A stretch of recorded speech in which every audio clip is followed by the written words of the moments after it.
Hello friends, जैसा कि काफ़ी लोगों के प्रीवियस ईयर्स के बोगस रिफंड के सेक्शन 133(6) में नोटिस आए हुए हैं। उस केस में हम ITRU फाइल कर रहे हैं। काफ़ी मेरे दोस्त अपने आप ITRU फाइल करते हैं और उसमें बाद में प्रॉब्लम आ जाती है और मेरे से फ़ोन करके पूछ रहे हैं कि सर हम क्या करें, हमारी ITRU डिफेक्टिव हो गई, इनवैलिड हो गई, तो हम उस केस में क्या कर सकते हैं, किन बातों का हमें ध्यान रखना है। तो माय डियर फ्रेंड्स, बिना देरी करे स्टार्ट करते हैं आज की वीडियो। Let's start.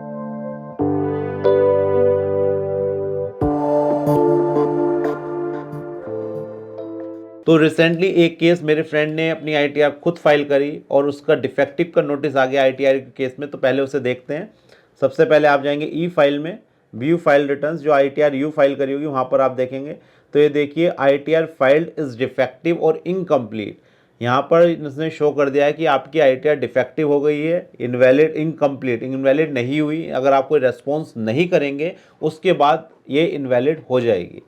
तो अब इसकी डिटेल देखने के लिए हमें जाना है पेंडिंग एक्शन पे, ई प्रोसीडिंग पर, और यहाँ पर ये देखिए नोटिस आया हुआ 139(9) का, और सबमिट रेस्पॉन्स पर क्लिक करना है। तो बेसिकली यहाँ पर क्या प्रॉब्लम है वो पढ़ लेते हैं।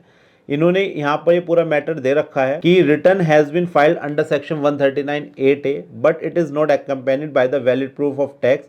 Return has been filed, this valid proof नहीं लगाया हुआ। इट मीन्स जो आपका चालान बन रहा था इसमें, या तो उसके कोई डिटेल्स में मिसमैच हुआ है या आपने वो चालान गलत जगह एंटर कर दिया है। तो उस केस में आपको बेसिकली क्या करना पड़ेगा, तो correction has to be of this defect has to be made by filing a corrected return. इन्होंने कहा कि इसका करेक्शन आप करेक्टेड रिटर्न फाइल करके इसे रिमूव कर सकते हैं। तो वो आपको कैसे करना है, आपको पहले इस डिफेक्ट से अगर आप एग्री करते हैं एग्री करेंगे।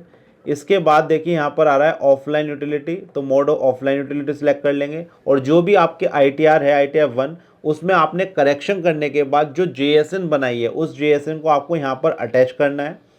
फॉर एग्जाम्पल आपकी ये वाली JSN हो गई, यहाँ पर ये अटैच हो गई। फिर response can not be modified then submit. और अगर आप आपने देख लिया, चेक कर लिया, पूरा फॉर्म चेक कर लिया, उसमें कोई भी आपको चालान मिसमैच नहीं मिलता, चालान बिल्कुल प्रॉपरली है, तो आपको बेसिकली यहाँ पर कुछ नहीं करना। यहाँ पर डिसएग्री पर आप क्लिक करेंगे और रीज़न लिख देंगे अपना डिसएग्री का और इसे सबमिट कर देंगे। यहाँ पर देखिए खास बात क्या है ITRU में, अगर आपकी रिटर्न इनवैलिड हो जाती है तो इसके बाद हमारे पास कोई भी ऑप्शन नहीं है, क्योंकि ओरिजिनल रिटर्न फाइल होती है, उसके बाद हम रिवाइज फाइल कर सकते हैं। बट अब रिवाइज का टाइम भी निकल चुका है तो हम ITRU फाइल कर सकते हैं, बट ITRU को फर्दर रिवाइज नहीं करा जा सकता। एक बार फिर से मैं आपको बता देना चाहता हूं कि अगर ITRU एक बार इनवैलिड हो जाती है तो ITRU को दोबारा से सबमिट नहीं करा जा सकता। इसलिए मैं अपने सब सब्सक्राइबर से, ऑडियंस से ये कहना चाहूँगा कि ITRU आप बहुत सोच समझ कर फाइल करें, और अगर आपको एक भी % डाउट आता है तो इसके लिए प्रॉपर कंसल्टेंट से गाइडेंस जरूर लें, क्योंकि ITRU is the last option जो टैक्स पेयर्स को दिया हुआ है। अगर ये आपका ऑप्शन बेकार हो जाता है तो बहुत ज़्यादा प्रॉब्लम्स आपके पास आ सकती हैं और कोई रास्ता भी इसके बाद नहीं बचता है। तो उस केस में असेसिंग ऑफिसर आपके ऊपर कोई भी एक्शन ले सकता है।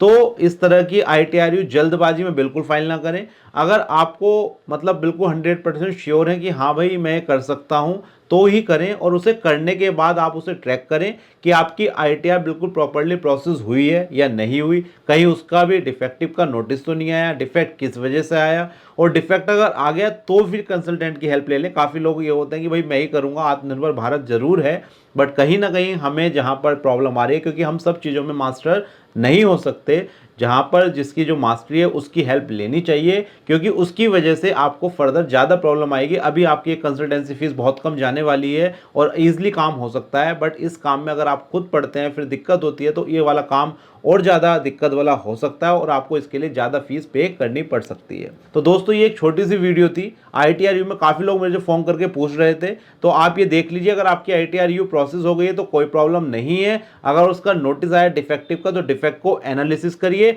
और डिफेक्ट अगर आप एग्री करते हैं उसे एग्री करिए, दोबारा से उसकी JSN बनाइए, डिफेक्ट को रिमूव करिए, वो JSN दोबारा से अटैच करके उसे दोबारा अपलोड कर दीजिए, और उसके बाद फिर ट्रैक करिए कि आपकी ITR प्रोसेस हुई या नहीं हुई। तो दोस्तों ये बहुत ही छोटी but very very important video I think आपको अच्छी लगी होगी, और जो मेरे चैनल पर नए हैं तो मेरे चैनल को दोस्तों जरूर सब्सक्राइब करें, इस वीडियो ज़्यादा से ज़्यादा शेयर करें। Thank you for watching this video. हम मिलेंगे नेक्स्ट वीडियो में। बाय बाय, नमस्कार, धन्यवाद।